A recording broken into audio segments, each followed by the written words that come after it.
Bismillahirrahmanirrahim. Assalamualaikum warahmatullahi wabarakatuh. Innal hamdalillah nahmaduhu wa nasta'inuhu wa nastaghfiruh wa na'udzu billahi min sururi anfusina wa min sayyiati a'malina. May yahdihillahu fala mudhillalah wa man yudlilhu fala hadiyalah. Asyhadu an la ilaha illallah wa asyhadu anna Muhammadan abduhu wa rasuluhu la nabiyya ba'dah. Allahumma salli ala sayyidina Muhammad wa ala ali sayyidina Muhammad. Kama sallaita ala sayyidina Ibrahim wa ala ali sayyidina Ibrahim. Wa barik ala sayyidina Muhammad wa ala ali sayyidina Muhammad. Kama barakta ala sayyidina Ibrahim wa ala ali sayyidina Ibrahim fil alamin innaka Hamidum Majid. Rabbi israh li sadri wa yassir li amri wahlul 'uqdatam min lisani yafqahu qawli. Qala Allah Ta'ala fil Qur'anil Karim wa huwa asdaqul qailin. A'udzu billahi minasy syaithanir rajim. Wa idza sa'alaka 'ibadi 'anni fa inni qarib ujibu da'watad da'i idza da'ani falyastajibu li wal yu'minu bi la'allahum yarshudun. Wa qala Rasulullah sallallahu alaihi wasallam fil hadits ad-du'a'u silahul mu'minin. Shadaqallahul adim wa sadaqa Rasulullah sallallahu alaihi wasallam. Amma ba'd. Ikhwah fillah, alhamdulillah wa syukrulillah ala nikmatillah. Allah Subhanahu wa taala masih memberi kesempatan kepada kita untuk berjumpa dengan Ramadan yang mulia. Salawat beriring salam semoga senantiasa tercurah atas Nabi tauladan, Nabi panutan, Nabi akhir zaman, Nabi Muhammad sallallahu alaihi wasallam. Allahumma salli wa sallim wa barik alaih. Ikhwah fillah, Muawiyah bin Haidah berkata, seorang badui mendatangi Rasulullah dan bertanya, apakah Tuhan kita dekat sehingga kita cukup berbisik saat kita berdoa kepadanya? Ataukah dia jauh sehingga kita harus berteriak saat memohon kepadanya? Rasul terdiam, tidak menjawab pertanyaan itu. Akhirnya turunlah ayat ini. Hadis riwayat Ibnu Jarir, Ibnu Abi Hatim, Ibnu Mardawayh, Abu Said dan lainnya. Jadi inilah asbabun nuzul Quran surat Al-Baqarah ayat 186. Yang tadi sudah dikutip di awal. Wa idza, dan jika sa'alaka, bertanya kepadamu Muhammad, ibadi, hamba-hambaku, anni, tentang aku, fa inni qaribun, maka sungguh aku sangatlah dekat dengan mereka. Ayat ini menjelaskan kepada kita bahwa sesungguhnya Allah itu dekat. Bahkan ada sebuah keterangan bahwasannya Allah itu aqrabu min hablil warid, lebih dekat dari urat nadi kita. Artinya, kapanpun Allah mau, saat apapun, dimanapun, Allah bisa mencabut nyawa kita. Ada sebuah keterangan juga bahwasannya Allah itu akan mematikan manusia sebagaimana hidupnya dan akan menghidupkan sebagaimana mati. Artinya seseorang itu akan dimatikan sebagaimana kebiasaannya. Seorang ahli ibadah insya Allah akan meninggal ketika sedang ibadah. Sebaliknya ahli maksiat biasanya meninggal di tempat maksiat. Ikhwah fillah, semoga kita semua diwafatkan oleh Allah dalam keadaan husnul khotimah, dalam keadaan sedang mengerjakan ibadah. Apalagi di bulan suci Ramadan ini adalah kesempatan kita untuk taqarrub kepada Allah, untuk mendekatkan diri kita kepada Allah. Di antaranya dengan memperbanyak memanjatkan doa kepadanya. Kemudian lanjutan ayat ini, ujibu da'watad da'i, aku menjawab atau mengabulkan doa atau permintaan orang yang berdoa atau meminta kepadanya apabila ia berdoa kepadanya. Ini janji Allah. Ya.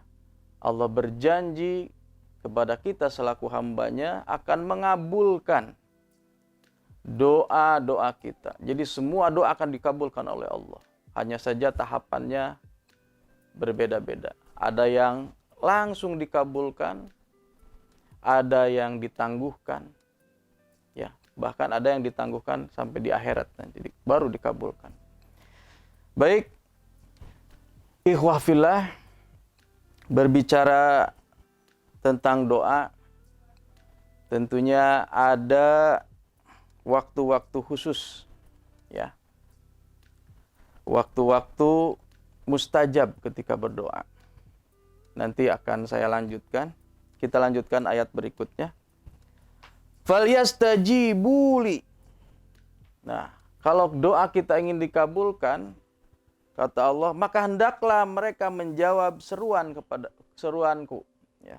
Fastajibuli, maka hendaklah mereka menjawab seruanku. Itu kata Allah. Supaya doa kita dikabul oleh Allah, hendaknya kita mengikuti apa yang Allah perintahkan kepada kita. Wal yu'minu bi, dan hendaklah mereka beriman kepadaku. Supaya doa kita dikabul, kita harus betul yakin. Yakin seyakin-yakinnya bahwa Allah akan mengabulkan doa-doa kita. La'allahum yarsudun, agar mereka mendapat petunjuk atau kebaikan agama dan dunia. Ikhwah fillah, ada beberapa waktu mustajab, khususnya di bulan Ramadan ini ketika kita berdoa. Yang pertama, saat sahur. Usahakan ketika kita sahur, kita panjatkan doa kepada kita. Doa yang selama ini mungkin ya menurut kita belum diijabah. Insya Allah di bulan Ramadan ini kalau kita dengan tulus ikhlas hanya mengharap ridho Allah, insya Allah doa kita akan dikabulkan. Ini saat sahur. Yang kedua, menjelang berbuka puasa. Ya. Menjelang berbuka puasa adalah momentum yang sangat tepat untuk kita berdoa. Terkadang kita suka salah kaprah, sibuk mempersiapkan makan ya, atau makanan untuk takjil, untuk iftar. Ya. Sementara ya, selain kita mempersiapkan takjil untuk iftar nanti ya, ada hal yang sebaiknya kita lakukan, yaitu memanjatkan doa. Kemudian yang ketiga, sepertiga malam. Sepertiga malam terakhir adalah doa yang insya Allah kalau kita berwaktu yang tepat untuk kita berdoa. Sa'atain, kita bangun jam 2 malam. Rok'atain, kita kerjakan sholat 2 rakaat. Dan yang ketiga, 2 tetes air mata. Di sepertiga malam, waktu yang mustajab, kita bangun, kita sholat, kemudian kita berdoa. Insya Allah doa kita akan mustajab. Kemudian saat azan, ad-du'a'u bainal azan wal iqamah la yuraddu. Jadi doa yang dipanjatkan ketika adzan atau di antara adzan dan iqamah itu juga mustajab. Sambil menunggu jamaah yang lain, ya. Di samping kita sholawatan atau baca Quran, kita panjatkan doa. Karena itu adalah waktu yang mustajab. Kemudian yang terakhir adalah malam Lailatul Qadar. Alhamdulillah saat ini kita sudah memasuki 10 hari terakhir di bulan suci Ramadan. Ini adalah momentum yang sangat tepat untuk kita memanjatkan doa. Kapan? Ketika malam hari. Kita qiyamul lail, kita kerjakan sholat malam, kemudian kita berdoa, kita bersimpuh kepada Allah. Ya. Kita berdoa mudah-mudahan tahun depan kita masih bisa berjumpa dengan bulan Ramadan.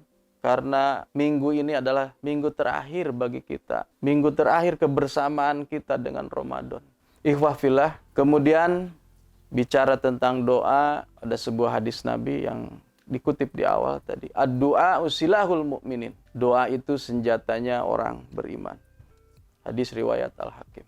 Hendak bertempur, berperang, tentunya harus membawa senjata. Ingat, ya, orang Islam itu mempunyai senjata. Orang beriman, seorang mukmin itu punya senjata yang maha dahsyat. Bukan senapan, bukan pedang. Apa itu? Doa. Jangan ragukan doa-doa kita. Tapi dengan catatan tadi itu, kita harus beriman kepada Allah. Harus yakin bahwa doa-doa kita akan dikabulkan oleh Allah. Tapi jangan lupa, berdoa saja tidak cukup. Kita harus maksimalkan ikhtiar. Karena ada sebuah ungkapan bahwasannya doa tanpa usaha itu bohong. Tapi sebaliknya, usaha tanpa doa itu sombong. Jadi kedua hal ini tidak bisa dipisahkan. Antara doa dan ikhtiar saling berkaitan. Oleh karena itu, di samping kita berdoa, mari kita maksimalkan ikhtiar kita, maksimalkan usaha kita. Yang jelas, i'mal lidunyaka ka'annaka ta'isun abada. Bekerjalah untuk duniamu seolah-olah kamu mau hidup selamanya. Wa'mal li akhiratika ka'annaka tamutu goda. Dan bekerjalah untuk akhiratmu atau beribadahlah untuk akhiratmu seolah-olah kamu mau mati besok. Ikhwah fillah, barangkali ini saja yang dapat saya sampaikan. Apabila ada yang benar, apa yang keluar dari lisan saya itu semata-mata datangnya dari Allah. Dan mohon maaf apabila ada kekurangan, itu murni datangnya dari pribadi saya sebagai hamba yang lemah. Astaghfirukum, syukran kasiran, nasrun minallah wa fatun qarib. Assalamualaikum warahmatullahi wabarakatuh.